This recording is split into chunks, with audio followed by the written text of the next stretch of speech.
They said dreams don't belong to people from forgotten villages. They said success only comes to those born in the right family, in the right city. But 3 ordinary souls proved the world wrong. This is not just a story of friendship. It is a story of survival, of sacrifice, and of how far human willpower can go when hearts are tied together. Listen closely, because every single moment of this journey carries a lesson that can change your life forever. It was the fading end of autumn. Golden leaves scattered across the narrow, muddy paths in a small countryside village on the edge of the Appalachian Hills in West Virginia. The air smelled of smoke from firewood, and evening winds whispered of approaching winter. In that tiny village lived Ethan, Daniel, and Jacob, 3 boys from different families, bound by one big dream: to rise beyond the limits of their birth and become honorable servants for their nation. Ethan, the son of a struggling farmer, carried books wrapped in old newspapers. His father tilled rough soil that gave little harvest, and his mother stitched clothes late into the night. Their home had broken wooden walls, but Ethan's eyes carried a fire no storm could put out. Daniel was the son of a local schoolteacher. His family's life wasn't as harsh as Ethan's, but there was never enough money to send him to a reputed city institution. Despite his sharp mind, doubts haunted him. Was this path too big for someone like him? And then there was Jacob, the son of a once well-off landowner. Though his family owned more than the others, his heart carried none of the arrogance people expected. He chose to share the burdens of Ethan and Daniel, never using his privileges as an excuse to distance himself. Their friendship was stitched not by wealth or status, but by resilience, loyalty, and that one dream to serve. The villagers often laughed at them. Children from here don't end up in powerful offices. They end up in farms, mines, or leaving for labor somewhere else. Keep your feet on the ground. But Ethan would look up at the vast mountaintops beyond the village and whisper, "If the wind can climb those peaks, why can't we?" Lesson 1. Never let the voices of limitation decide your altitude. As they finished high school, the greatest barrier stood before them: higher education in the state capital, fees, books, and boarding. None of these were affordable. Ethan's father sold his only working bull for his son's college fees. Daniel's mother pawned her wedding earrings, her only treasured possession.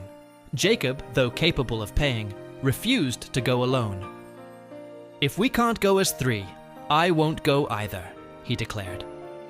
That moment engraved a deep truth. Real friendship sacrifices comfort, not companions. They reached Charleston, the capital city, renting a small damp room near the brick alleys. 3 straw mats on the floor, cracked windows letting in cold air, and posters of inspirational quotes taped on the walls.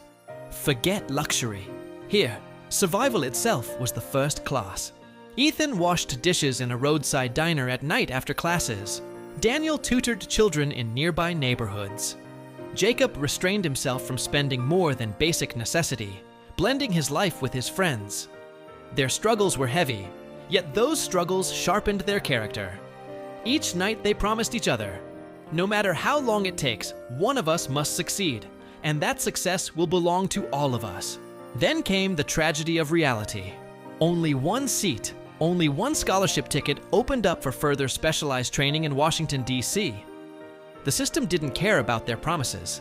Out of 3, only one could advance. Ethan first refused to take it, placing the ticket on the wooden table and saying, "If I go alone, it's betrayal." Daniel shook his head. "Not me either. Jacob, your scores are highest. Go. We'll take it as our journey." Jacob wept, preparing to tear the ticket in front of them. But Ethan held his hand. "Brother, go. Because when you walk, you carry us on your shoulders. If one rises, 3 rise." Lesson 2. Sometimes unity does not mean staying together physically.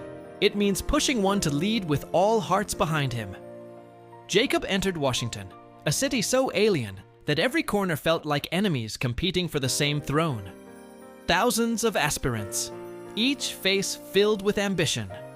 Many nights he doubted himself, sat alone under streetlights, and almost gave up. But then he opened his old paper note, written by Daniel. When you feel alone, just remember, where you stand, 3 stand.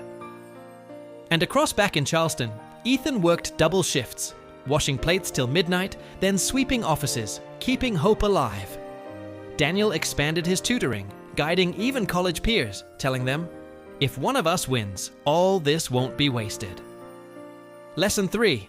Success is sweetest when watered with sweat, not shortcuts. Jacob sat for the first tough national examination. Questions seemed designed to break the human spirit. His hands trembled. Afterward, he called Ethan. I don't think it's enough.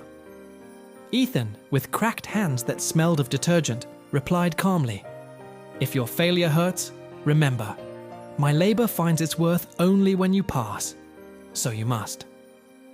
That night, Jacob didn't sleep, but woke with new fuel. Soon, results came. He had cleared the first stage. Ethan and Daniel celebrated not with cake or wine, but by treating themselves to warm bread and tea in their freezing room. This is just the beginning. Bigger battles ahead, Ethan said, and bigger battles truly followed. Before the main examinations, Jacob's father fell terribly ill back in the village. Jacob booked a train to return, resigned to abandoning the exam. But to his shock, one evening, Ethan and Daniel arrived in Washington, having saved for months to surprise him. You focus only on the test. Ethan will stay with your father. I will guide your revision, Daniel said firmly. Lesson 4. True brotherhood is not about standing by you in celebrations, but replacing your burdens when you cannot carry them. Jacob wrote his mains with every ounce of disciplined focus. Weeks stretched into months of waiting. Finally, it came. The result board announced Jacob Oliver, national rank 15. The village, the hills, the dusty paths, they exploded in joy. The landlord's son became officer, they said. But Jacob stood on the stage, an ocean of eyes watching, and declared, no, I am not one officer. I am 3, Ethan, Daniel, and me. Without them, I am nothing. The crowd wept. The village, for the first time, believed impossible was possible. 1 year later, Ethan returned not as a silent struggler, but as a teacher. Using his savings, Jacob established a village academy called the 3 Pillars Academy to guide rural children. Ethan taught there, making sure no child walked barefoot to knowledge again. Daniel, 2 years later, qualified the examination too, securing rank 102. Today, all 3 serve in different corners of the country, but every month they return to the same hill, under their childhood oak tree where it all started. And as today's winds blow over the Appalachian fields, children gather beneath that oak, chanting lessons, fueled by the living story of 3 friends who proved the power of ordinary souls. Lesson 5. Dreams are not meant to be owned alone. They are meant to be shared, nurtured, and multiplied. If this story touched your heart, remember, your background does not limit your destiny, but your faith, discipline, and companions define it. Support your friends, carry their burdens, and build a world where success is never selfish. For more stories that fuel your spirit and shape your mindset, make sure you subscribe, share your thoughts in the comments, and join me here at Kai's Mindset Mastery. Together, let's build not just successful lives, but meaningful ones.